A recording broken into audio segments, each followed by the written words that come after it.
Greece was one of the first EU countries to agree the partnership agreement with the European Commission, unveiling a package of €21 billion of investments for the green and digital transition of the country covering the 2021-2027 period. How should the country work together with Greek regions to make the most of this extremely important investment? Indeed, and I start by saying Kalimera to all of you, but indeed, and in fact I would like to congratulate Greece for being the first member state with an approved partnership agreement. And in fact, I just visited Greece at the beginning of this month, and I discussed in some detail with many ministers, as well as regional stakeholders, the ideas and specific plans for this new and very special programming period ahead of us. Greece is setting the pace somehow for other Europeans to follow. And I look forward to seeing more examples of leadership from Greece.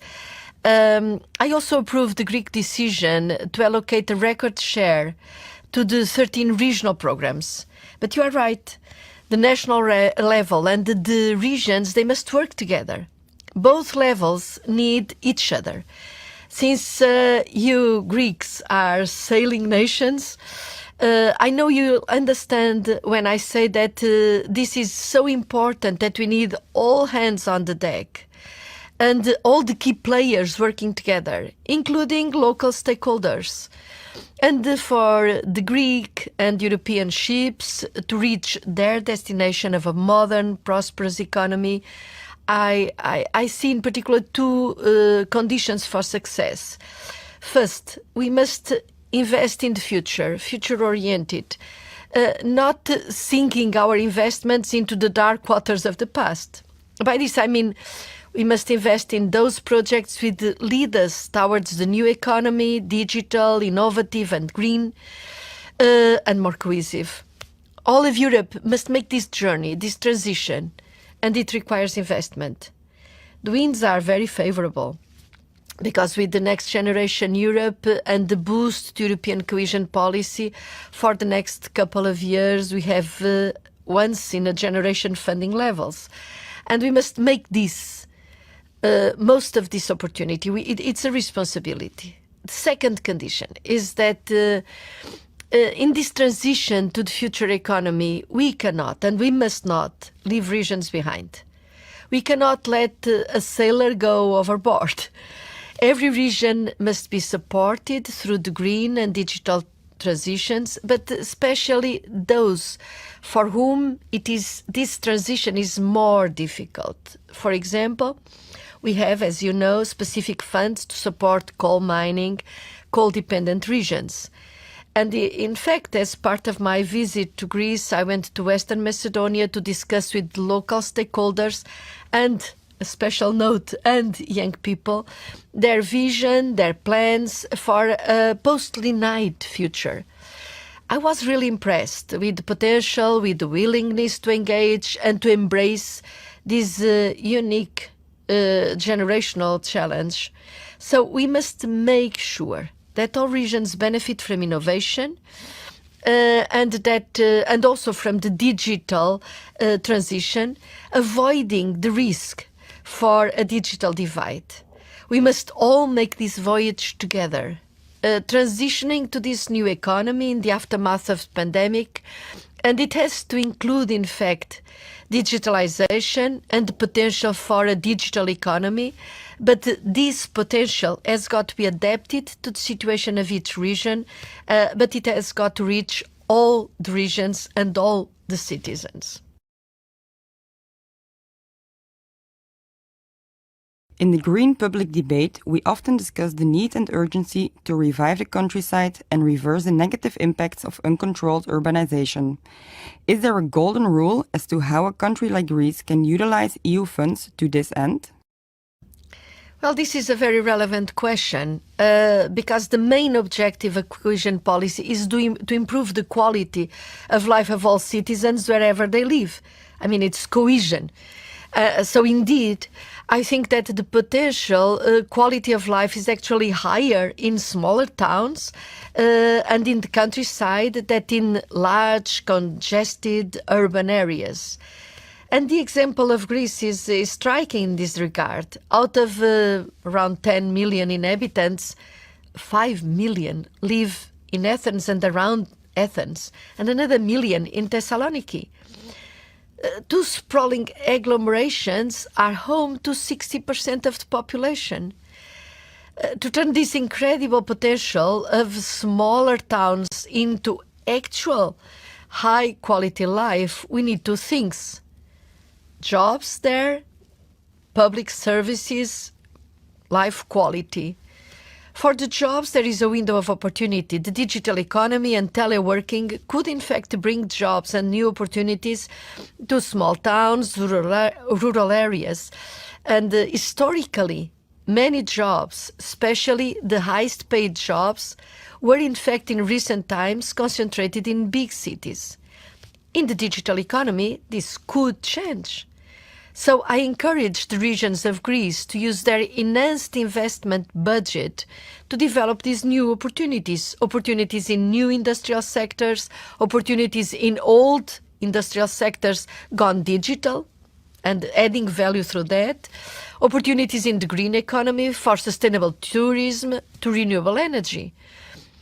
For renewable energy, I note that Greece has it all. You are blessed with sun, with waves, with wind. And I also encourage the regions of Greece, as well as local authorities, to invest in high quality and modern public services. And as an example, green public transport, good health services, and digital services from e-schools to e-health to e-public administration. As you can see, we are asking a lot of the regions and local actors. This is why I heartily approve of Greece's commitment to a dedicated program to strengthen the administrative capacity of implementing bodies, in particular those at the local and regional level. So a big opportunity is there. Cohesion is a signature EU policy, so much that it has become part and parcel of European identity. In a time of growing inequalities both between and within states, can you briefly lay out your vision for modernizing cohesion funds? What's in store for the future? Well, in fact, I see three things that must change and one thing that must never change. The first change is that we must put all efforts into the overriding priority of the transition to the green economy. As with any transition, there will be transitional costs, let's be frank, as we invest in new infrastructures, new ways of doing things. And cohesion policy is there to help smooth this transition. But in the long term, there will also be new opportunities in renewable energy, in sustainable tourism, and opportunities in renovation. We plan to renovate tens of millions of buildings across Europe.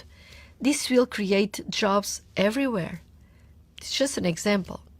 Second change is that we must become even more digital and innovative. And cohesion policy has come a long way in the last 10 years. But the future demands we do more. I have already mentioned making the most of teleworking to spread economic opportunities more evenly and build on the high quality of life in Greece's small towns, rural areas. I have already mentioned investment in e-services such as digital schooling, e-health and online public administration, but we cannot risk a digital divide and we cannot overestimate the importance of digital literacy of both citizens and companies, particularly small and medium companies. I would also add the importance of smart specialization strategies. identifying for each region specific industries of the future which have growth potential in that region and where we should concentrate and focus when we support innovation and digital. And this brings me to my third change. Cohesion policy has always prioritized partnership with local stakeholders, but the actions of the future, from smart specialization to green local development, will require more partnership than ever before. All relevant partners must be included. And don't forget young people there. And this brings me to the one thing that does not change. And what doesn't change is our values, specifically the value of solidarity and the core principle that we leave no region behind or no European forgotten. And we mean it. In this crisis, Europe reacted rapidly and we acted in solidarity together. The same spirit of solidarity and cohesiveness needs also to remain in the recovery phase.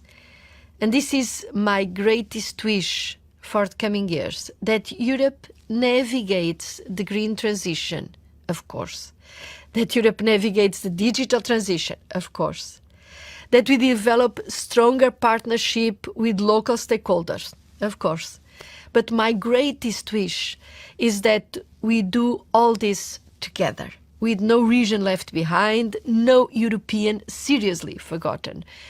And this must be the future of cohesion. There is no time to lose. Let's get these programs started, let's work together, and let's organize a better future for all of us, but in particular for our youth. So, ευχαριστώ πολύ.